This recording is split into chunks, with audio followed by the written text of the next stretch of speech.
¿Qué tal amigos? ¿Cómo están ustedes? Aquí para Ánfora 2021, reportando siempre un colaborador de ustedes, Miguel Ángel Risco. Y en esta mañana tenemos la oportunidad de entrevistar al señor Víctor Caballero Martín. Él es un sociólogo egresado de la Universidad Católica del Perú y ha escrito además sobre conflictos sociales y ha también presentado análisis sobre la conflictividad social en el Perú. Víctor, bienvenido a Ánfora 2021. Muy amable, Miguel, a tu disposición para conversar.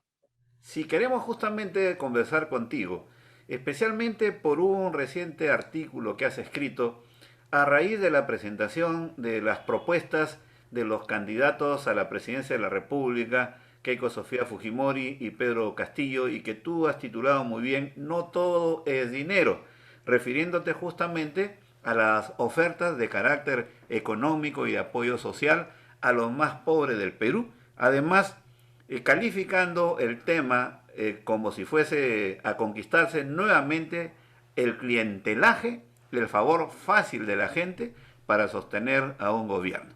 En líneas generales, Víctor, ¿cuál es la propuesta teórica y práctica que nos presentas en este artículo No todo es dinero? Bueno, la principal reflexión que me genera todas estas ofertas de campaña electoral es que todo apunta hacia la creación de un clientelaje político muy sólido, ¿no? Y me hace recordar lo que en décadas pasadas se vivió en el país. Todos recordamos, por ejemplo, lo que fue el PRONA y las organizaciones de comodores populares como aparato de movilización social usado precisamente por los jefes tanto de PRONA como de FONCODES, y que quizás la herencia más dura que nos deja el Fujimorismo es que debilitó la ciudadanía, el concepto de ser ciudadano en nuestro país, para convertirlos en simplemente beneficiarios de programas, ¿no? Pero el tema hay que leerlo también de otra manera, no solamente lo que ofrece el, el candidato, sino lo que demanda la ciudadanía. Y lo que hemos visto a lo largo de estas dos últimas décadas, y particularmente de este último quinquenio, es que en realidad la ciudadanía reclama cambios políticos y sociales. No solamente, obviamente, requiere asistencia inmediata de atención en salud y de dinero en efectivo, sino de cambios de una situación política ya insostenible, de un cambio económico de la política económica insostenible, ¿no? Entonces da la impresión de que quienes están ofreciendo estas dádivas no quieren leer o no quieren hacer una lectura de las demandas y lo quieren sustituir por el hecho de que en realidad todos estos problemas que la gente protesta los soluciona entregando dinero. Y Claro. eso corresponde a una mala lectura de la política y de la realidad nacional. Bueno, pero parece ser que esta pésima lectura de la realidad nacional no solamente es de Pedro Castillo y de Keiko Fujimori, que han llegado también a duras penas con menos del 30% entre ambos a esta segunda vuelta, sino que también la oferta electoral de los otros candidatos que participaron en la primera vuelta también eran así, más de lo mismo, mantener el statu quo y generar dádivas para ver que el pueblo, la gente en general se solidarice con ellos. ¿O me equivoco? ¿Cuál es tu apreciación respecto de los otros candidatos que quedaron fuera de carrera? Sí, me parece que también es la misma lectura. Es cierto que las campañas electorales se prestan para eso, ¿no? Da la impresión de como que cree que la población hace política solamente en las campañas electorales o que hay la necesidad de acercarse a ellos cada vez que hay elecciones. Y no es así, y eso es precisamente lo que ha terminado debilitando el sistema de partidos y debilitando la democracia misma. La democracia se ejerce todos los días, todos los meses, todo el tiempo. El pedido de participación política no es solamente a través del voto, hay una serie de instancias, de espacios, de mecanismos de participación que la gente ha venido exigiendo para cambiar situaciones que les afectaban, ¿no? Por ejemplo, pensar que el tema de la relación comunidad-minería se resuelve con un asunto de te doy más plata y quédate tranquilo, es no considerar de que tras la demanda hay una necesidad de la población de participar de manera conjunta en la protección del medio ambiente, en el reparto de utilidades, en la vigilancia y supervisión de los programas de inversión petrolera o gasífera, etcétera. La gente reclama más participación, no Claro, solo plata. claro. Entonces, por ejemplo, esta propuesta de Keiko Fujimori, sorpresiva, de considerar un 40% del canon minero, está orientada básicamente a mantener el statu quo, el individualismo de la gente, pero no resuelve justamente esa mirada transversal que necesitan justamente las poblaciones de las áreas de influencia de la minería, que Ujú. reclama, como muy bien señalas, otro tipo de mecanismos de solución a sus propios problemas. Entonces, ¿por qué crees que surge esta propuesta del 40% del canon directamente a las familias de esta zona minera? Aplaudido además por algunos representantes del sector privado, pero no he visto a ningún minero que haya salido aceptando justamente esta posibilidad. Bueno, es el recurso fácil, ¿no?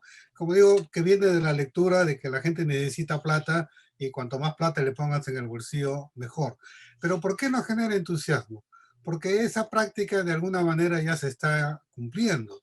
En el corredor minero, ya las empresas mineras de las Bambas y creo que otras cercanas han acordado entrega de dinero producto de esta movilización social, de esta lucha porque las empresas realmente entreguen parte de los beneficios que adquieren mediante la minería. En Espinar igualmente eso ya se ejecutó o se viene ejecutando. Recuerdo que el proyecto, por ejemplo, Antamina, en su primera, perdón, Antamina no, Michiquillay, o Anglo American en Michiquillay, también hizo esta experiencia de entregar dinero en efectivo para la obtención de la licencia social. Es decir, no es un hecho nuevo lo que está pidiendo o sea, lo que está planteando la candidata Fujimori. El problema está en que creer que eso es todo y eso no es así. Lo que la gente ha reclamado tanto en Huichiquillay como en el corredor minero es por un lado que el Estado tenga un nivel más efectivo de supervisión y fiscalización de los aspectos ambientales o socioambientales de los proyectos mineros. Lo que ha pedido es que el Estado haga un trabajo más conjunto, más integral respecto a políticas sanitarias y de educación. Y lo que ha pedido es que los temas de salud generados precisamente por el impacto de la minería sean asumidas tanto por el Estado como por la empresa. Todos estos problemas de contaminación, no solamente de las aguas y de los ríos, sino también de la propia población afectada con plomo o afectados con minerales en la sangre, es lo que ha planteado a la población que el Estado y la empresa asuman esos compromisos. O sea, obviar ese problema para decir, aquí te entrego plata y esto resuelve todo, me parece que es un error. Claro, entonces también hay otro tema que me parece sumamente importante, Víctor, respecto de la respuesta que ha dado la población, especialmente del sur, del oriente, en apoyo, y del centro también, en apoyo a Pedro Castillo en líneas generales. Porque, por ejemplo, hemos visto una tremenda manifestación en cada una de estas poblaciones, especialmente en Arequipa, Cusco, Puno, también en Junín. ¿A qué crees que se debe ese masivo respaldo que han dado a Pedro Castillo, cuando también definitivamente son los que han dado el soporte para que él llegue a la segunda vuelta electoral? Es por el hecho de que tampoco no se ha cambiado, no se ha dado una mirada a resolver sus principales problemas de infraestructura, problemas sociales, problemas económicos. Hay una suerte de indignación por ese olvido permanente que se ha tenido en los últimos gobiernos a esos amplios sectores de la población. Bueno, a todo eso yo le sumo otro, todo lo que tú has dicho, yo le sumo otro que me parece que es importante también considerar, que es la población se identifica con el candidato. Es decir, lo ve como alguien igual a él, lo ve como alguien salido de su propio pueblo. como si hubiese sido un vecino de su casa. Y ante la crisis de los partidos, ante la crisis de liderazgo, la gente se crea un liderazgo, ¿no? Y esa opción de la gente de crearse o de construirse un líder es lo que de alguna manera expresa o lo han encontrado en Pedro Castillo, ¿no? Como tú bien dices, ha solamente obtenido el 18% de las preferencias electorales en la primera vuelta, pero de pronto hay este despertar masivo de la población de creer y de ver que ese es igual a él. Y yo lo comparaba en algunas conversaciones, por ejemplo, con las votaciones que obtuvo los candidatos del FREPAP, ¿no? En el caso del candidato del FREPAP de Tacna, por ejemplo, era un estibador de mercado. Entonces, claro, normalmente los candidatos van a los mercados a hacer campaña, ¿no? Pero resulta que no, había uno del mercado que había saltado a ser candidato a ser parlamentario. Entonces, obviamente votaron por él, o sea, votó por su vecino, por alguien igual a él. Entonces, eso es lo que de manera extendida ya a nivel nacional, esta simpatía, esta adhesión, esta alegría que genera tener a alguien como él, como ellos en estas contiendas, es lo que explica de cierta manera esta identidad y este masivo apoyo. Entonces, Claro. hay un problema de identidad Ujú. y de feeling, de piel a piel, que tú lo sientas como suyo. Eso no lo ha logrado ningún otro candidato y menos la señora Fujimori. Claro, también en todo caso en la historia hay que recordar precisamente al padre de Keiko Fujimori, ¿no? Cuando se presentaba como un agricultor más que manejaba el tractor y evidentemente cautivó de esa manera a la mayoría de la población, especialmente del campo, de las zonas altoandinas, de la selva del Perú. Y creo que ese es también un ejemplo interesante.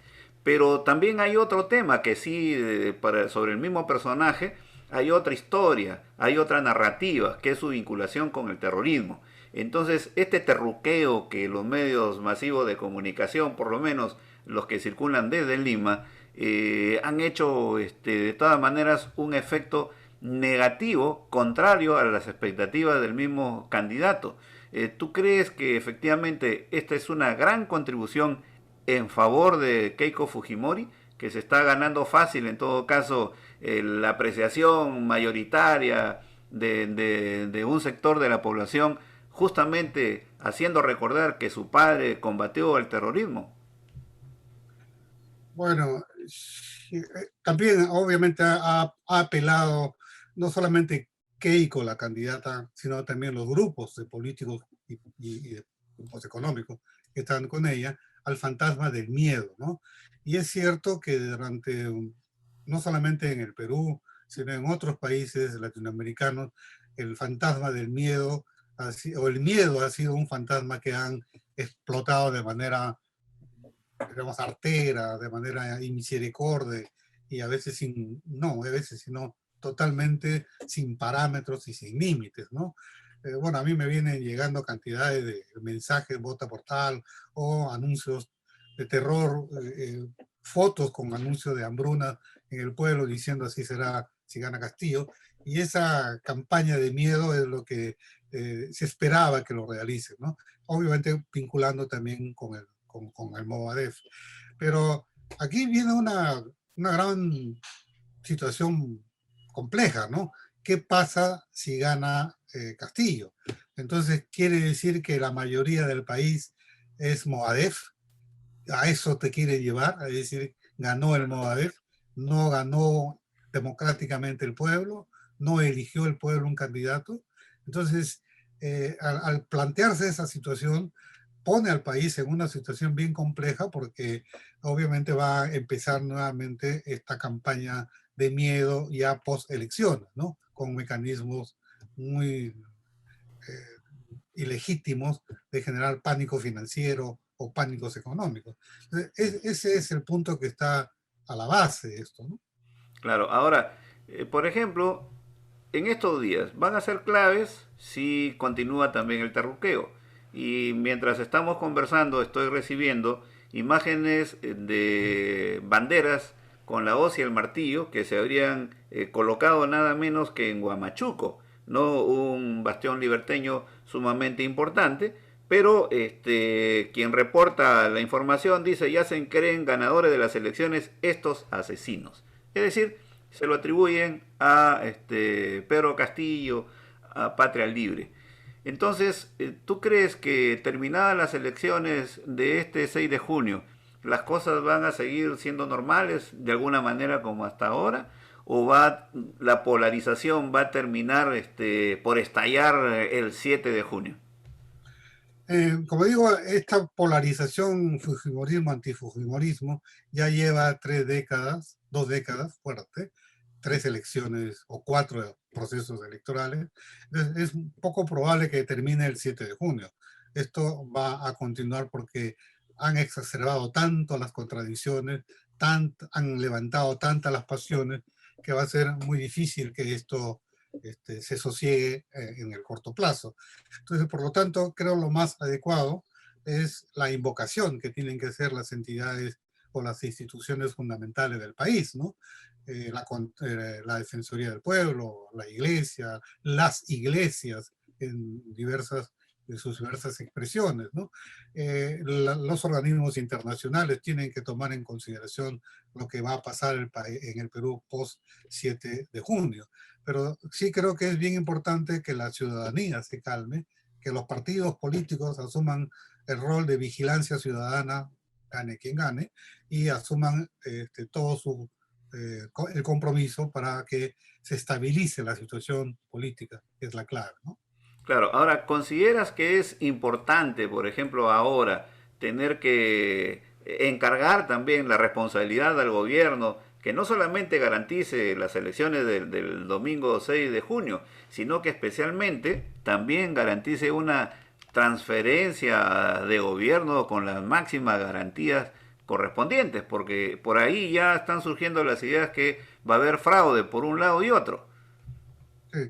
Yo veo poco probable el fraude, y en realidad muchas veces los comentaristas o las, lo- los mensajes que se dan alentando o diciendo que va a haber fraude, en general no ayudan mucho a la búsqueda de una estabilidad social y política post 6 de junio. Pero no obstante eso, creo también hay otro elemento que sí hay que considerar. El país está en una olla a presión desde hace buen tiempo. Que esto puede estallar post 6 de junio, lo puede hacer. ¿Por qué razón? Porque hay conflictos sociales embalsados. Hay conflictos sociales que estallan una vez que se instala la nueva gestión de gobierno. Por experiencia, siempre los 28 de julio no solamente juramenta el presidente, sino también ese mismo día o en el mismo día de la semana estallan nuevos conflictos sociales que obligan a los gobiernos a negociar o a establecer relaciones con las organizaciones que están levantadas. Así pasó el 2000, el 2001, así pasó el 2006, el 2011, el 2016. Las primeras semanas siempre son las semanas más críticas, donde las organizaciones que tienen demandas embalsadas o donde hay problemas y mesas de diálogo que no han sido resueltas, estallan precisamente esa semana para que las nuevas autoridades se sientan obligadas a dialogar y a encontrar las soluciones. Entonces, eso es inevitable. Hace unos pocas semanas hemos tenido una gran invasión, bueno, 2 grandes invasiones en Lima, en Lomo de Corvina y en Morro Solar, que no está resuelto porque la población está por ahí. Uh -huh. Nadie te garantiza que el 28 de julio no va a pasar nada, o por el contrario, hay que estar muy atento para que las nuevas invasiones se produzcan en ese periodo. Entonces, hay una situación de embalsamiento de conflictos que requiere precisamente la serenidad y la tranquilidad de las nuevas autoridades. Uh -huh. Claro, a partir del 28 de julio, y creo que desde antes, de todas maneras el gobierno que ingrese va a heredar precisamente unos 190, 200 conflictos, de los cuales la mayoría vienen precisamente de la minería y el sector hidrocarburos.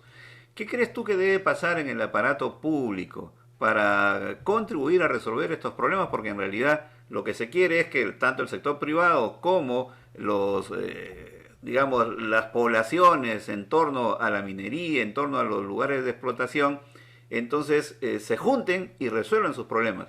Pero el aparato público en este momento está preparado para encarar ese desembalse que estás haciendo referencia.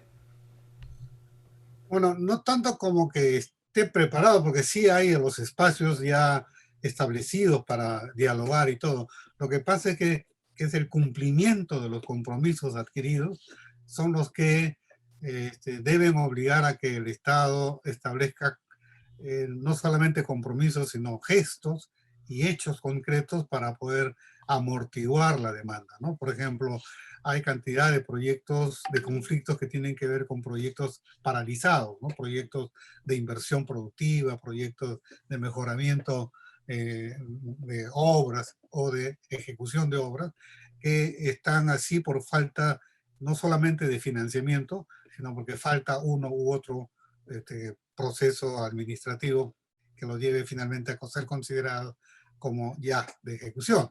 Entonces, hay la necesidad de que en efecto las nuevas autoridades reciban el listado, las autoridades electas.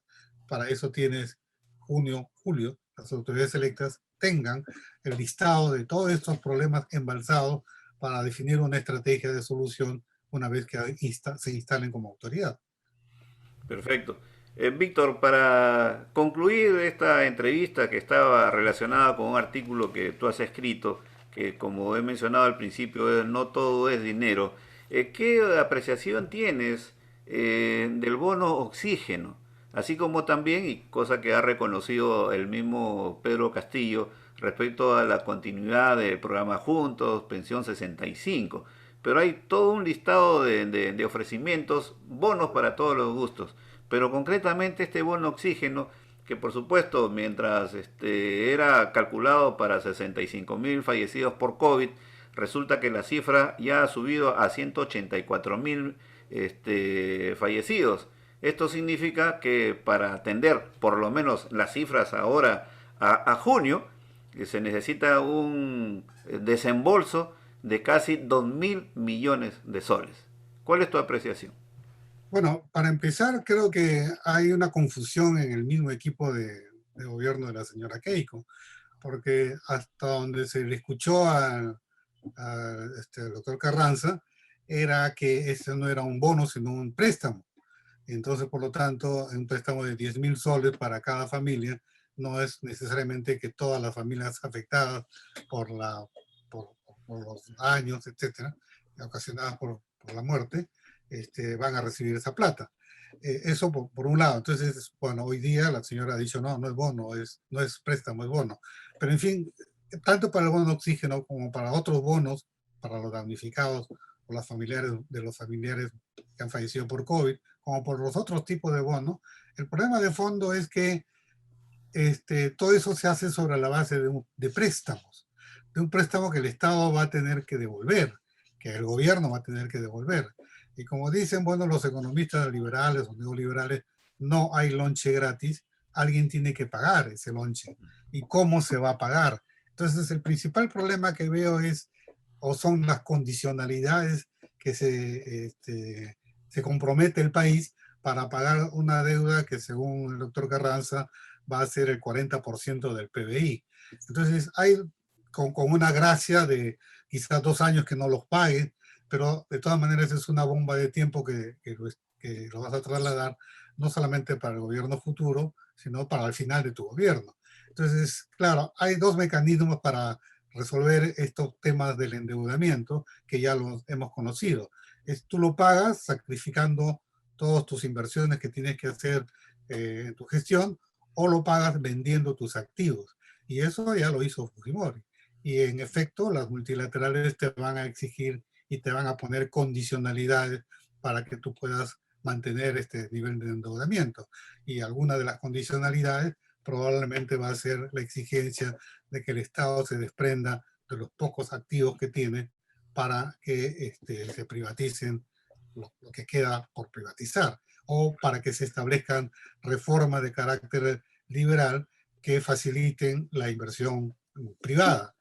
Por ejemplo, lo que vienen reclamando muchos, ¿no? La flexibilidad en las condiciones laborales y de los contratos laborales, la pérdida de todos los derechos que hay respecto a los trabajadores estables, o el tema de la jubilación.